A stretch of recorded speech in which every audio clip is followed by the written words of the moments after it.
家の父親とお前、そっくりだな。アホそうな顔してるわ。低学歴が顔からにじみ出てやがんの。そりゃ貧乏農家しかできねえよな。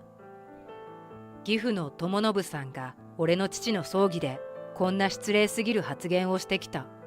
しかし俺はあまり驚かない。前々から妻のルカに義父がどれだけ非常識な人間か聞かされていたからだ。ここまで非常識だとは思わなかったけれど、隣にいるルカをちらりと見やると怒りに体を震わせていた。俺は父をバカにして妻を苦しませる義父に対してとある決断をする。そしてゆっくりと口を開いた。俺の家はあまり裕福ではない農家だ。だけど俺は貧乏な家が決して嫌いではなかった。確かに生活はあまり余裕がなかったけれど、父はとても頼りがいのある人で、母はそんな父を優しく支えていた。お金はないけど笑いが絶えない家族。俺の家族はそんな人たちだった。しかしさすがに儲けがなさすぎるので、農業は父の代で廃業することに決定。俺は上京して普通の企業に勤めるサラリーマンとなった。実家に仕送りをしながら毎日コツコツと働き続け、ある日取引先で運命的な出会いを果たす。ルカは取引先の新しい担当者で、彼女を見た瞬間に俺の体に電流が走った。要は一目惚れだ。そこから猛アタックをかけ、ルカが折れる形で交際開始。そして交際半年もしないうちに結婚を決意したのだ。俺はルカとどうしても結婚したかったので、プロポーズを受け入れてもらった時は、ルカより俺の方が泣いていたくらいだった。これは一生ルカにからかわれ続けるだろう。ルカはとても優しく面倒見のいい女性だ。ちょっと抜けてるところがある俺を抜け目なくサポートしてくれる。あなた、今日は社長に大切な資料を提出するんじゃなかったっけ？ああ、そうだった。うっかり忘れるところだったよ。ふふ、私が覚えててよかったわね。あ、ネクタイが曲がってるわよ。はい、オッケー、いってらっしゃい。こんな調子でルカと結婚する前はどうやって生活していたんだと自分でも不思議に思うくらいだ。俺から見れば完璧な女性であるルカだが、一点だけ彼女の笑顔を曇らせることがある。それが父親の存在だ。私の父はいわゆる毒親でね。そんな父が嫌で家を出てきたの。これは付き合う前に教えてもらったことなのだが、ルカの父親は常に周りを見下しバカにするような人なのだそうだ。そんな父が嫌で、ルカの母親は浮気をして出て行ったらしい。母親が出て行ってから毒親っぷりは加速して、かなり非常識な人間になってしまったのだとか。普通だったら社会人なんて無理なくらいのレベルらしいが、小さいながら会社を経営しているおかげでなんとか生活できているとのこと。結婚式はしたくないわ。父を呼びたくないし、フォトウェディングで十分よ。ルカの希望もあり、式は挙げず写真に収めるだけにした。俺も結婚式時代にはそこまで興味がなかったし、ドレス姿の綺麗なルカが見られたので大満足だった。これからはあなたのご両親を本当の親だと思うわ。両親が喜ぶよ。あの二人、ルカのことが大好きだから。礼儀正しく優しいルカは俺の両親にすぐに気に入られた。今では俺よりルカに会いたいから帰ってこいなんて言われるほどだ。世間一般でいう嫁姑問題とか義実家とのギスギスすることもなく、俺たちは結婚後も平和に暮らしていた。しかしある日のこと。父さんが亡くなった？実家の母からの突然の訃報に俺は呆然と立ち尽くす。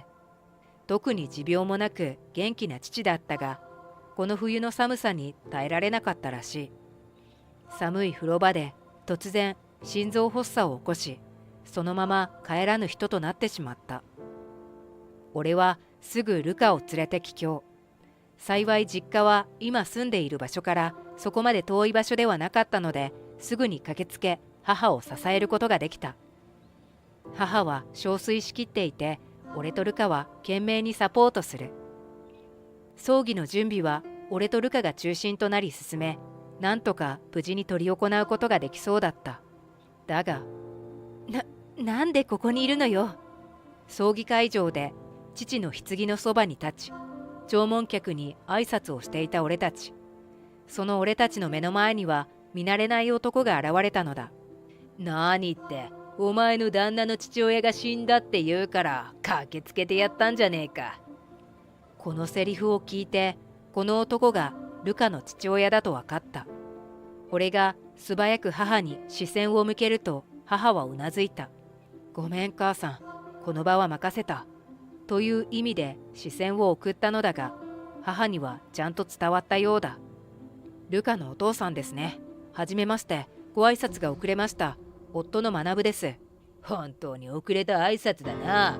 お前、結婚するのに俺に挨拶もないなんて非常識だとは思わないのか。大声で俺に絡む義父。弔問客がなんだとざわつき、俺たちの方を見る。おっしゃる通りです。ゆっくりお話をしたいので別室に案内させてください。はあ、別にここでいいだろう。そうはいきません。私の大切な妻の大切なお父様です。普通の対応では失礼に値するかと、特別におもてなしさせてください。なるべくへりくだり、相手に敵意がないとアピールする笑顔を浮かべて義父に言う。すると義父はいい気分になったのか、それならと素直に付き従ってくれた。ルカも連れて葬儀会場から義父を連れ出すことに成功した。ルカから聞いた通りの性格だなと思った。周りを見下しバカにする性格の義父だが、大げさなくらい持ち上げてやれば案外扱いやすいと彼女は言っていた。自分が優位に立っている間は自慢話ばかりで、あまり周りに危害は加えないらしい。社会人になっていろいろな人と接してきたが、義父のようなタイプの人間はたくさんいる。ただまあ、こんなにひどい人は初めてだけれど。親族専用の控え室に案内し、すぐさま義父を座らせてお茶とお菓子を用意する。腹が減った。なんか食わせろ。すでに我が物顔でどっかり座っている義父。その横でルカは不愉快そうに顔を歪めていた。お父さん、ちょっとは遠慮して。私の大切な義理の父親の葬儀なのよ。うるさい。お前は俺が許していないのに勝手に家を出て行って結婚したんだろ。それは父さんが。もういい。なんでもない。ルカはこれ以上の議論は無駄だと言わんばかりに大きくため息を吐いた。その態度が義父の怒りに火をつける。父親に向かってなんだその態度は。今まで育ててもらった恩を忘れたのか。父さんに育ててもらった覚えはないわ。母さんが出て行ってから家事は全部私がやってたじゃない。事業参観とか三者面談に来てくれたことなんて一度もなかったでしょ。俺は社長業で忙しいんだよ。ルカから昔の話を何度か聞いたことがある。母親が出て行ってからというもの、ルカの父親は家事をすべてルカに押し付けた。当時ルカはまだ小学3年生。料理なんてしたことがなかったのに、父親はルカの作った料理をまずいとゴミ箱に捨てたのだ。シャツにアイロンがかかっていないと家を追い出すぞと娘を脅し、家事をさせるために放課後友達と遊ぶのも禁止した。そのせいで学生時代はろくに友達ができなかったとルカは悲しそうに笑っていた。高校に入学したルカはこんな父親から早く離れるためにアルバイトを開始。父親は家事ができていなければルカを罵倒するので、学校が終わったらすぐに家に帰り、一通りの家事を済ませてからアルバイトに行っていたらしい。想像するだけで辛い生活だ。ルカの青春はこの父親に奪われたのだ。しかし義父はそんなことはつゆ知らず、というか娘の苦労を知ろうともしないのだ。自分のために他人が動くのは当たり前だと思い込んでいる。俺とルカを顎で使う様子からそれが伺い知れた。ルカとのちょっとした口論で火がついた義父はイライラした様子で俺に絡み始めた。おいお前、俺の娘と勝手に結婚しやがってどういう了見なんだ。申し訳ございません。ご挨拶に伺おうと思っていたのですが、私生活が忙しくて。父親の俺に挨拶できないほど忙しいのか？よっぽどのご身分なんだろうな。他人を怖がらせるような大声で俺を罵倒する。幼い頃のルカはこの怖い言い方で従うしかなかったが、俺はそうではない。義父以上に怖い人なんて世の中にたくさんいる。ええ、おっしゃる通りです。本当に申し訳なく。まったく、貧乏農家ってのはどうせ全員こんな感じなんだろうな。え？お前の家、農家なんだろ。参列者が話しているのを聞いたぜ。農家って言えば大体が貧乏人だ。葬儀の規模を見てはっきり分かったよ。金のねえ貧乏農家だってな。俺の父親の葬儀はごく一般的なプラン内容だ。弔問客の皆さんが心穏やかに父と最後のお別れができるよう最大限努力したつもりだ。そのおかげでたくさんの人からいいお式ねと言われたのだが、この人の家は笑顔があふれる素敵な家よ。貧乏だなんだっていうのはお父さんの偏見でしょ。いいや、葬儀だけじゃなくてこいつの身なりを見てもわかる。貧乏が顔からにじみ出てやがるからな。何が面白いのかゲラゲラと笑い声を上げる義父。なんとか言いくるめて別室に案内できてよかったと強く思った。この不快な笑い声を大切な弔問客に聞かせるわけにいかない。っていうか、家の父親とお前ってそっくりだな。アホそうな顔してるわ。低学歴が顔からにじみ出てやがんの。そりゃ貧乏農家しかできねえよな。貧乏人にやる香典は150円くらいでいいか？ヘラヘラと笑いながら財布から小銭を取り出す義父。そしてそれを床の上にチャリーンと落とした。なんてことを。非常識にも程があるわよ。これにはルカもさすがに我慢できないといった様子で立ち上がる。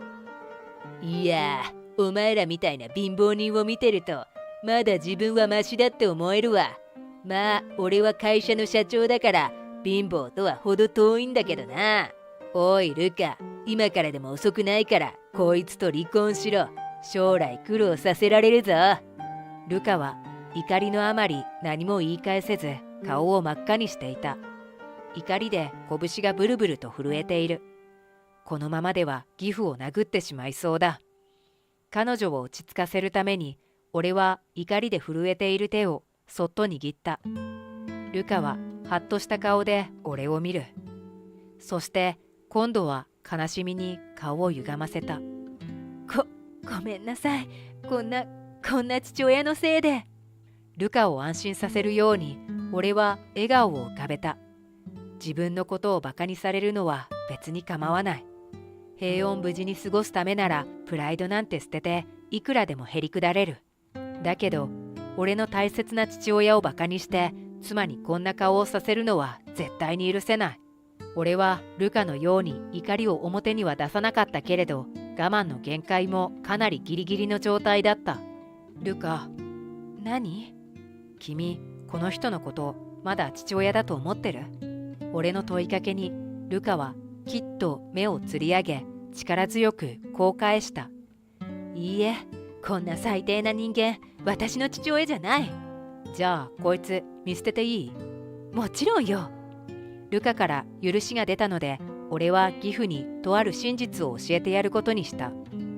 さっきから何をごちゃごちゃと。あんた今日でクビな。はあ？ああ、すみません。俺こういうものなんですけど。言いながら名刺を取り出し義父に渡す。最初は怪訝な顔をしていた義父だったが、俺の肩書きを見て目を見開いた。黒田商事って俺の取引先じゃねえか？正確にはお前の会社のお得意様な。しかも副社長ってお前があの会社の副社長なのか？そう、俺は黒田商事という会社の副社長を務めている。若くして副社長なのは俺が次期社長と決定しているからだ。この会社は母方の祖父母が経営している会社で、俺が上京する際に祖父母はうちの会社に就職して会社を継ぐことを条件に全面的に支援してくれたのだ。祖父母はちょうど後継者を探していて、そこに俺がということらしい。年老いた祖父母から徐々に会社を任されるようになり、今は実質的な経営権は俺が握っている。俺の会社が義父の会社のお得意様なのはたまたまだ。ルカと結婚してしばらく経ってからこの事実を知ったのだ。最近あなたの会社から納品される商品の品質が低下していましたし、もともと契約は中断しようと思っていたんですよ。いい機会でしたね。義父は何が起こっているのかわけがわからないといった様子で固まっていたが、ようやく状況を理解したかと思ったら急に手のひら返しをしてきた。いやー、まさかあなたが黒田商事の副社長様だったとは。これはとんだご無礼を。さっきのはアホのジョークですよ。そして自身の懐をごそごそと探り出す。ほら、この通りちゃんと香典は持ってきていますし。へえ、150円っていうのは冗談だったんですか？いや、このネタは私の鉄板ネタでしてね。これやると若い連中は大笑いするんですが、もしかしてお気に召しませんでしたか？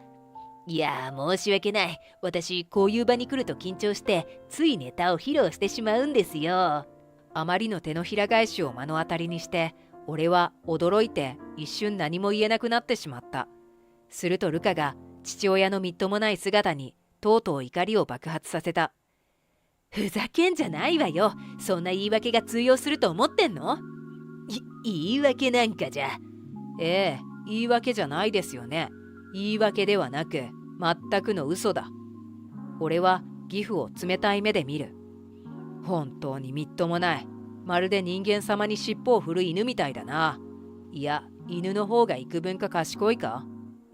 俺の言葉を聞き、ルカも便乗する。犬は可愛いじゃない。こいつはおぞましくて汚くて、犬と比べたら犬がかわいそうよ。君の言う通りだね。お前は犬以下の存在だ。これからはゴミを漁って生きるといい。正式な処分は追って伝える。とっとと出ていけ。俺が言い放つと、義父は悔しそうな顔をするが、それ以上は何も言い返せず、黙って出ていくしかできなかった。その後、俺は正式に取引の中断を決定した。義父は俺の会社に来て土下座をしたが、俺はそれを一蹴。この通りです。何卒お許しを。何の価値もない土下座ですね。見ていて不快だ。さっさと出ていけ。これ以上しつこいようなら警察を呼ぶぞ。そして義父の会社は一気に業績が悪化。莫大な借金を抱えたまま会社は倒産した。噂によると、現在の義父は不老者のような生活をしているらしい。あの性格で路上暮らしが長続きするとは思えないが、俺にはもう無関係の話だ。